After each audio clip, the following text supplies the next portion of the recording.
What's up, y'all? Bill Cammack here. Today we're going to talk about a Pensadia.com project which is called Anatomy of a Mix. Thanks to Steve Day for suggesting the project, and thanks to John Caldwell for providing the files.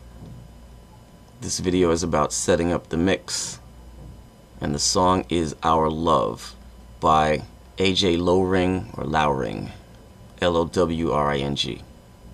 So the first thing I do when I'm starting a project is I load up the files. They all come in up here. You can see we have 32 tracks on this one. They're minimized right now, but all of these have waveforms. You can see what's going on with each one of them.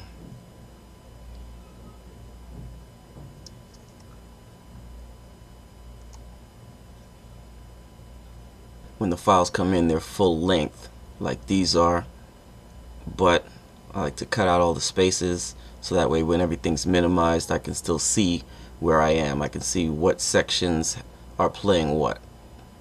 They're also color coded. I use green for drums, red for bass, this aqua blue for acoustic guitar, blue for electric guitar, brown for synths, yellow for vocals. Down here in the mixer, same deal. Green for the drums, red for the bass, aqua for the acoustics, blue for the electrics, brown for the synths, and yellow for the vocals. Actually, now that I look at this, I changed the lead vocals to a lighter color of yellow after I did this. So I'm going to switch these, select all of them, then do color regions by tracks. So now this yellow is lighter than this yellow, just like this yellow is lighter than this yellow. So after these, drums, bass, acoustic, guitars, synths, lead vocals, background vocals. I have my submix buses, which I'm calling VCAs even though they aren't, and what they're doing is collecting the input from each of these sources. So the drums, for instance, they're all going to VCA drums. If I double click this, it takes me over here to drums. If I double click this, it takes me to bass, acoustics, guitars, synths, lead vocals, harmony vocals, or backgrounds. It's these. All of these right now are going to stereo out. If I double click this, it goes to stereo out, which is the output. If I were using a reference track, I would send all of these to one channel, and that's where I would put all my 2-bus processing.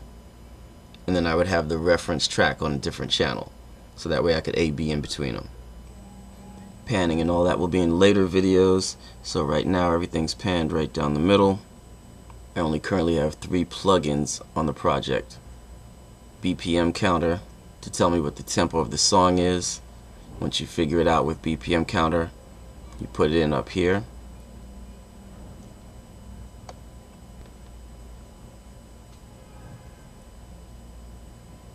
Got my trusty VUMT, which is my VU meter, and also it's a trim control.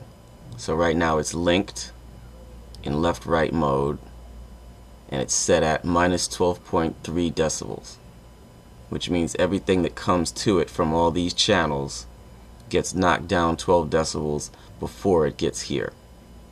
The reason for that is when I first start out, all the faders are at unity, which means they're all at 0. All of these are saying 0. 0, 0, 0, 0. If I move this,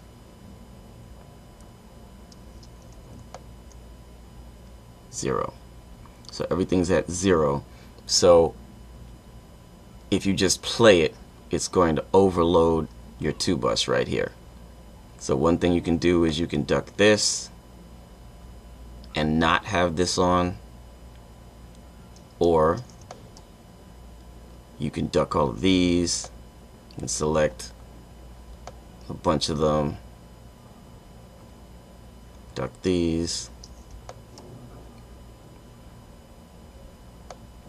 or you can have a plugin handle it.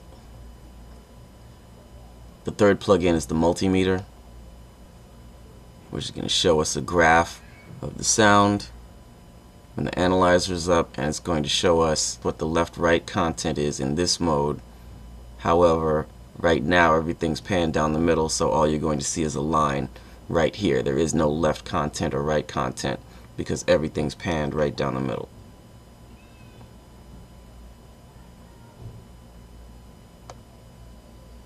As far as actual track lineups, I like to start with kicks. We got kick in and kick out, snare top, two different snare top mics, snare bottom, got the ride, which is going to be panned to the left if you're using audience perspective. You have the hi-hats, which is going to be panned to the right in audience perspective. Floor tom is going to go to the left, rack tom is going to go to the right. We have three overhead tracks. We have audience right, we have audience left, and we have a center track. We have room mics to the right and to the left. We have a tambourine.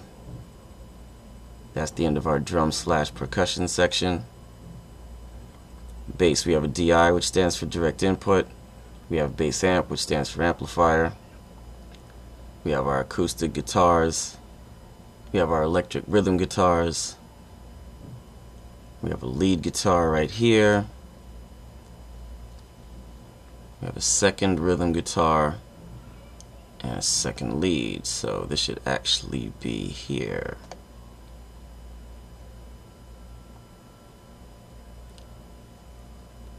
Alright, so now we have rhythms here, we have rhythms here, we have leads here,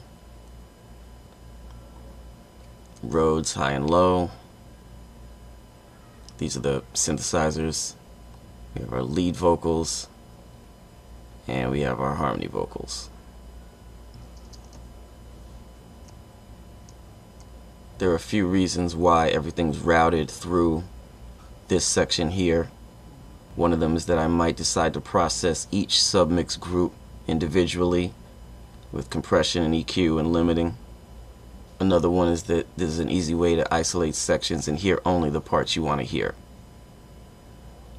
Aside from the channels that I've already set up, there are going to be effects channels, such as the lead vocals are going to get reverb, probably some sort of delay on them, maybe a widener or a harmonizer effect. The drum kit might get some kind of parallel compression, or I might parallel compress each track individually. And other than that, that's pretty much it for the basic setup. So I'll catch you in the next video and we'll get started with the mix. Bill Cammack, I'm out.